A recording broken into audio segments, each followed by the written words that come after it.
lovers! I did tell you guys that there was gonna be more on my channel on the paranormal and witchcraft side of things, and today I want to talk to you guys about willful possession, also known as channeling. And yeah, people might click away because I said possession, but there's actually willful possession, and then there's the kind of non-wanted possession. And actually everybody channeling is being possessed, and you can use that for a good thing, because what possession basically is taking on another identity in order to expand on your insight and knowledge, or otherwise learn new aspects. So that's kind of what is going on when we talk about channeling. Now, channeling is when a medium like myself or somebody else, a practitioner, usually makes their mind go blank by meditating, and then becomes open for outside influences, usually on the psychic nature basically. So it is usually either deities or ascended masters or spirit guides or whatever people want to call that, and whoever they want to talk with. And then these people will be open to be used as conduits for information. This all sounds very kooky and crazy and weird, but the thing is that I've tried it myself many times, and you can actually find good insights from it. But I want to talk about it a little bit. There is a huge difference with a kind of like skilled person who willfully wants to be used as a channel than there is to be possessed. So you shouldn't be afraid of that, even though I used that word just now. But anyway, it is completely different. Because the person doing the channeling usually has their head in the game, and they can anytime like stop the connection to the other side. So basically it is extremely good if you want to get insight on basically like the realities of life, and you want to fetch information from either a certain deity or an aspect or a deceased person, or you want to gain information from the collective consciousness that has existed for years and years and years. So for all these reasons it's a good thing to do. And usually what happens in channeling is basically that the entities are using you and your mind as a conduit, as I said, to translate basically what they're saying. There's these kind of eternal truths or ideologies and concepts, and they are picking apart in your brain to basically find the right words to put out. For example, I had a entity use the word computer because our language is so limited that these kind of big concepts usually don't come out easily explainable, and they need to use a word that closely resembles the concept. So they use the kind of language that you have. And people often ask me, like, when you are doing a channeling, how do you know that you're not just picking up on your own subconscious and or like your own ideas and thoughts? And basically, to me at least, it feels completely different, and usually the kind of realizations that I get are so far from my own interpretations, ideas and knowledge that I know that they are not coming from me, basically because I don't have that knowledge, and then I suddenly do. So that's kind of the key difference for me personally. For example, like I had always thought that we reincarnate in a manner where there's like a set plan, and you are kind of needed somewhere, and like you are super important. But then I asked about it, and like I got this concept idea while channeling that you are basically put randomly where you are needed in your next life. So your last life actually doesn't matter that much. You are just used as energy to a different place, basically, where you are needed. So, for example, a concept like that doesn't fit my normal narrative and my worldview, it is usually completely from the ether, because I couldn't have come up with that, because it is against kind of my own beliefs. And this is a point I want to talk to you guys about. All channels and all channeling needs to be kind of looked at critically, because we ourselves as conduits, mediums, we do tend to kind of gravitate towards certain kind of things, and we if we have like fixed ideas, they can bleed into the channeling. So the best way to kind of do a good channeling work actually is to just make yourself as open-minded as possible. Just kind of suspend all disbelief, suspend all your previous ideas if you can, and then just take everything in and not even process it at that point. Like, just put it on paper or talk it out loud on camera or something, and then kind of decipher it later, because that way it comes off as this kind of like constant flow and you are not influencing it that much.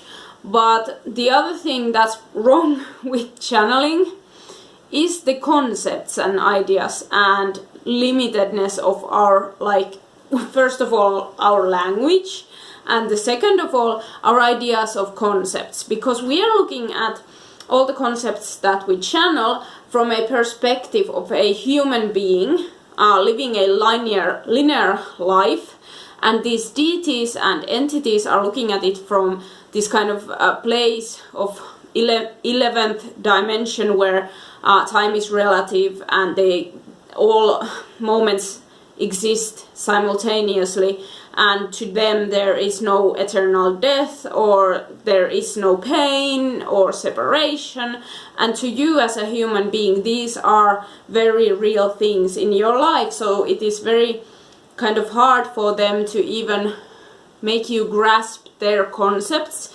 because you in your perspective are so limited as a channel. I've noticed this problem a lot. For example, when I ask deities about truth, they usually tell me that there is so many multiple layers to the truth that my human mind cannot comprehend it. Even if they did try to explain it to me, I wouldn't get it, because there isn't only one truth, and truth about everything is kind of too expansive for my human brain, because I am locked into my human perspective, and to understand I would have to become part of the ether, basically. So that makes channeling extremely hard, and it arises problems. Whenever I put out, for example, channeled writings, I am very hesitant to actually kind of share them, because some people can take them like at face value, like this, like that is exactly what the deity was saying or the entity was saying, when in fact they were just picking up the kind of words and ideas that would give me the concept the easiest.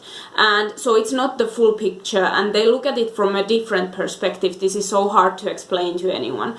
And also, because of their expansive natures, because entities can exist in all planes of time, in all timelines, in all realities, in all places at the same time, and in none at the same time, it is very hard for a human brain to grasp that and grasp what that actually means perspective-wise, and kind of like grasp the wisdom.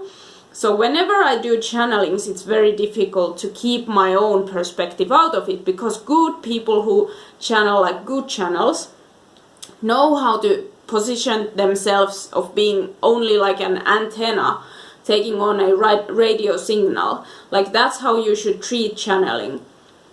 Problems arise when channeled texts are taken too literally, because they are oftentimes only a glimpse of the truth, and they are not actually kind of the whole concept. For example, a Bible is a great kind of like, I'm not a Christian, but Bible is a good example of something that has been channeled. Probably it does seem a lot like that, but because of problems of human language being so limited and Bible being translated multiple times, there has been kind of the problem that the human might have kind of like interpreted a word wrong. For example, I don't remember if the word was like the son, like when they say that Jesus is God's son, it originally meant like, the original word meant like a kind of like product or like creation. So a creation by God basically would be the actual translation, but since people are limited, that has been lost in time and kind of like, yeah, so that's kind of the problem with channeling. Whenever you put something into words and the words are not enough to explain huge concepts, it's kind of, something gets lost in the way and people misunderstand things easily. For example, when I channel, I tried to explain to my friend how I channeled about like dying, like what is dying like and where does the spirit go and things like that, and I tried to explain these difficult concepts and my friend couldn't grasp the whole of it, even though to me it seems so so real and easy to understand, because when you channel you don't only receive words, you receive visions, feelings and experiences. So not only do the entities channel via words, they channel via giving you certain feelings or like understanding and visions and glimpses and things like that, and your concept of time becomes different. Your basically like your whole being kind of knows these things. There's this precognition, you know things without them being explained to you. It's very hard to kind of, there's a word for that, like just knowing, like inherent knowing. You have that in that trance state where you are channeling, but you can't really explain that to anyone because it is a feeling, so it's hard to put in words. So that is what's wrong with channeling. So in order for you to become a good channel, it's a great way, by the way, to actually learn more things if you don't have a mentor. I think that mentors are also locked into only their own perspectives, which is unfortunate. So channeling can be a good way of like tapping into the collective consciousness and learning new concepts and how things work. I've learned so much of my magic just by channeling from deities directly. It's a great way of learning new things and how things work in the universe without having too much issue with it. And I actually think that it's a much more like reliable way of getting information personally. But the problem kind, so there are the problems. But what I wanted to say is, like, if you are a solitary practitioner, just try channeling if you know you can do it, and if you know you are intuitive. Learning channeling can really help your craft get better over time, and I'm not even exaggerating. I feel like I've learned so much about the universe and how everything works, how magic works, why it works, why certain belief systems fail to show you other religious systems than paganism also, and paganism, why certain kind of things fail in representing the workings of nature and workings of the universe and workings of the gods. It's kind of, it's a whole lot. You basically feel like a fucking forced, the person who looked back and got too much information, went mad. Sometimes I feel like that, but actually, like, I feel like channeling is a great way of kind of using all our potential, and I would love you guys to try that too. So yeah, try it out. I must say that in channeling, like, I haven't seen any kind of like dangers in it. as long as you remember the ground afterwards and you remember to just be aware that you need to be critical about the information you are getting, no matter how good it sounds. Always be critical, and I think you're good to go. I hope you liked this video, and I hope you enjoyed this and are ready to try channeling, and I do root for you. So yeah, that's all. Oh, no, it's not actually. Thing is, I'm thinking about creating a blog also at some point, or like a collection of my channelings, like things that I've channeled through DTs. A manifesto of sorts. No, manifesto sounds like serial killerish. No, but like I'm thinking about like publishing them at some point in some way. But as I said, like I'm not completely sure, because I don't want anyone to take them as like holy text, because that is not the shit they are. They are just like fragments of fragments of our shared consciousness. So anyway, I hope you guys like this video. I'm sorry if these concepts are a bit hard for you. I hope not too much, and I see you guys in my next video. Bye!